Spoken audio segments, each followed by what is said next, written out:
வணக்கம் நண்பர்களே. இந்த வீடியோ பார்க்க சூஸ் பண்ணவங்க எல்லாருக்கும் ரொம்ப நன்றி. இந்த வீடியோ பிடிச்சிருந்துச்சுன்னா சப்ஸ்கிரைப் பண்ணி சப்போர்ட் பண்ணுங்க ப்ளீஸ். ஸோ சோலார் சிஸ்டம் 2 நாளா வந்து ரொம்ப காமிக்கலா ரொம்ப ட்ரெண்ட்ல இருக்கக்கூடிய ஒரு டேர்ம் வந்து சோலார் சிஸ்டம். ஸோ கமர்ஷியலா வந்து அத சோலார் சிஸ்டம் தாங்க சொல்றாங்க. நம்மளுக்கு வந்து சன், பிளானட்ஸ் இதெல்லாம் தான் வந்து சோலார் சிஸ்டம் அப்படிங்கிற ஒரு தாட்ல நம்ம இருந்திருப்போம். பட் கமர்ஷியலா வந்து இந்த சோலார் பேனல் சிஸ்டத்தையும் வந்து சோலார் சிஸ்டம் தான் சொல்றாங்க. ஸோ வந்து கேஷுவலா ஒருத்தர் சொல்லிட்டாரு, நீங்க எல்லாம் சோலார் சிஸ்டத்துக்கு மாறிடலாமே, ஏன் கரண்ட்ட கேட்டு வந்து கவர்மெண்ட்ட இம்ச பண்றீங்க அப்படின்ட்டு வந்து ரொம்ப கேஷுவலா ஒருத்தர் சொல்லிட்டாரு. சப்போஸ் சாதாரண வீடு வச்சிருக்கிற ஒரு ஃபேமிலியும் வந்து சோலார் பேனலுக்கு மாறணும்னா அவங்க என்னெல்லாம் செய்யணும், எவ்வளவுலாம் மெனக்கெடணும் அப்படிங்கிறத பார்க்கலாமா? ஸோ ஒரு பேசிக்கான ஃபேமிலி அப்படின்னு சொல்றது வந்து இந்த சென்ஸ் ஒரு ஃப்ரிட்ஜ், ஒரு டிவி, ஒரு ஃபேனு, ஒரு கிரைண்டர், ஒரு மிக்ஸி, இதெல்லாம் இந்த மாதிரி பேசிக் அப்ளையன்சஸ்ல வந்து வச்சிருப்பாங்கல்ல, அந்த மாதிரி ஒரு பேசிக்கான ஃபேமிலிய சொல்றேன் நானு. ஸோ இந்த மாதிரி ஒரு ஃபேமிலி கம்ப்ளீட்டா சோலார் சிஸ்டத்துக்கு போகணும் அப்படின்னா, மாறணும் அப்படின்னா என்ன? எவ்வளவு செலவு பண்ணணும் தெரியுமா? 1,00,000 இருந்து 1,50,000 வரைக்கும் செலவு பண்ணும். கிட்டத்தட்ட 1,4 இருந்து 2 லேக்ஸ் கிட்ட ஆயிடுதுங்க. எதுக்கு? 100 யூனிட் பவர் வேணும்னா. 100 யூனிட் பவருக்கு சோலார் பேனல் நம்ம வந்து செட் பண்ணோம் அப்படின்னா, கிட்டத்தட்ட 2 லேக்ஸ் கிட்ட வந்து ஒரு பேசிக்கான ஃபேமிலி ஸ்பெண்ட் பண்ணா தான் சோலார் சிஸ்டம்க்கு சுத்தமா நம்ம மாற முடியும். ஓகேவா? ஸோ சோலார் பேனல்ல வந்து 2 type of solar panel system இருக்கு. என்ன அப்படின்னா வந்து ஒண்ணு ஆன் கிரிட் சிஸ்டம் அப்படின்னு சொல்றாங்க. இன்னொன்னு ஆஃப் கிரிட் சிஸ்டம்னு சொல்றாங்க. ஆன் கிரிட்னா என்ன அப்படின்னா, இப்ப நம்மளும் வந்து ஒரு கிரிட் சிஸ்டம்ல தான் இருக்கோம். கிரிட்னா வந்து நம்ம புரிதலுக்காக நம்ம எலக்ட்ரிக் ஐ மீன் இபி சப்ஸ்டேஷன் வச்சுக்கலாம். சரிங்களா? ஸோ சப்ஸ்டேஷன்ல இருந்து நம்ம வீட்டு மீட்டருக்கு வந்து கரண்ட் வருது.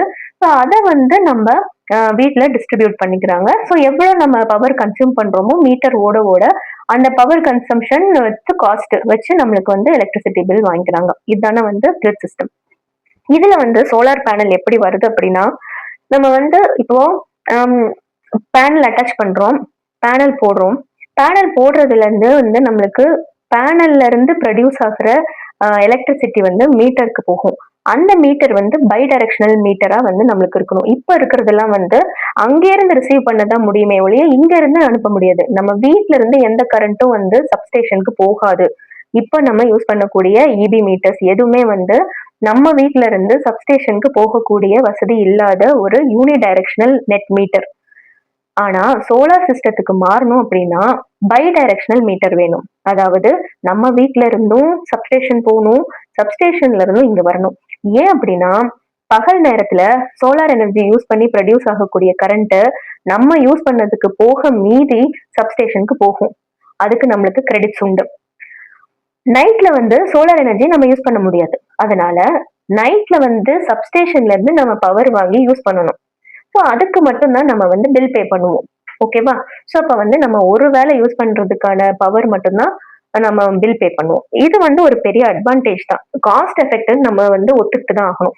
ஆனா இதுல ஃபர்ஸ்ட் இன்ஸ்டலேஷனே வந்து பிரச்சனைங்க. ஏன் அப்படின்னா நம்ம பேசிக்கான வீடு சொன்னோம் இல்லையா?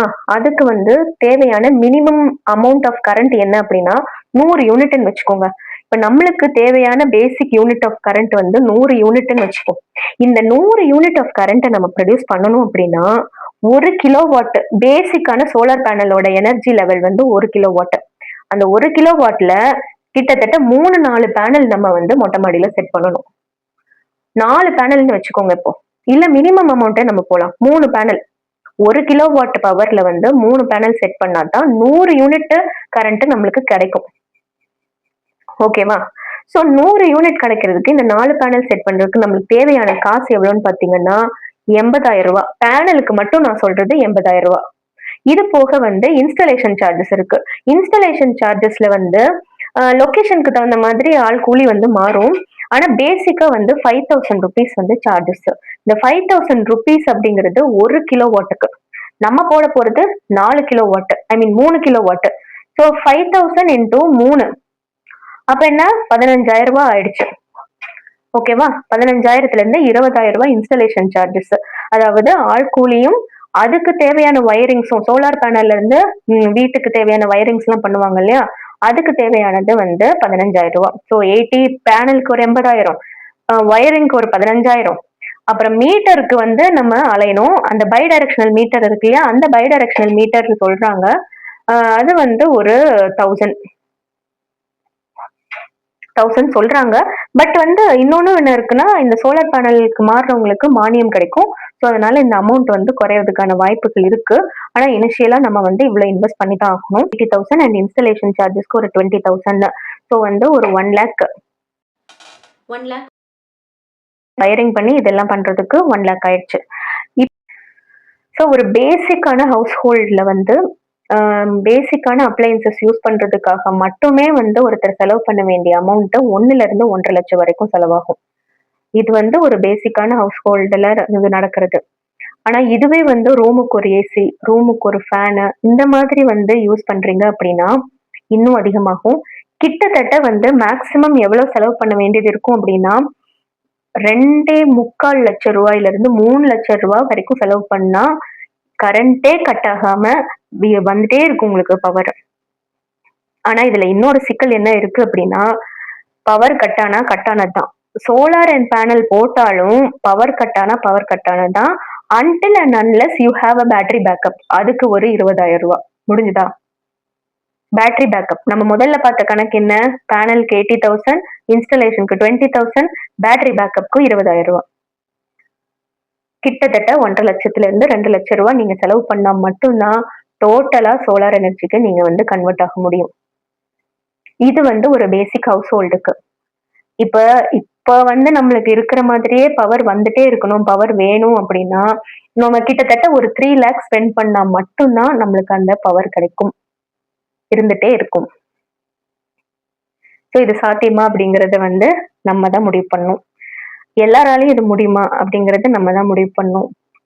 ஸோ என்னதான் வந்து ரெனியூவபிள் எனர்ஜி இருக்கு, நீங்க ஏன் வந்து அதுக்கு மாற மாட்டீங்க அப்படின்ட்டு வந்து நக்கலா கேள்வி கேட்டாலும் அவங்க வீட்ல இருந்து எனர்ஜி எடுத்தாலும் அவங்க வீட்ல இருந்து கரண்ட் எல்லாம் எங்களுக்கு வேண்டாம். இத வந்து இன்ஸ்டால் பண்றதுக்கு ஒரு 2 lakhs எல்லார் வீட்டுக்கும் குடுத்தாங்கன்னா ரொம்ப நல்லதா இருக்கும். நம்மளே கூட இன்ஸ்டால் பண்ணிக்கலாம். ஸோ அவங்க வீட்ல இருந்து நம்மளுக்கு எந்த பவரும் வேண்டாம். வீட்ல இருந்து பவர் எடுத்துக்கோங்க, எங்க வீட்ல இருந்து பவர் எடுத்துக்கோங்க. பவர்லாம் வேண்டாம். எல்லாரும் வந்து இந்த அமௌண்ட் போட்டு சோலார் இன்ஸ்டாலேஷன் பண்ண முடியாது. அதனால ஆளுக்கு ஒரு 2 lakhs குடுங்க. இன்ஸ்டால் பண்ணிக்கிறோம். அதுக்கப்புறம் உங்கள்ட்ட வந்து பவர் பிரச்சனைய பத்தி நாங்க கேள்வி கேட்க மாட்டோம். 6 மாசத்துக்கு என்ன? ஃபுல் டைம் நாங்க கேள்வி கேட்காம கூட இருக்கோம். ஆளுக்கு ஒரு 2 lakhs குடுத்துருங்க இன்ஸ்டாலேஷனுக்கு. நன்றி மக்களே. இந்த வீடியோ பிடிச்சிருந்தா கண்டிப்பா சப்ஸ்கிரைப் பண்ணி சப்போர்ட் பண்ணுங்க. ப்ளீஸ். Thank you.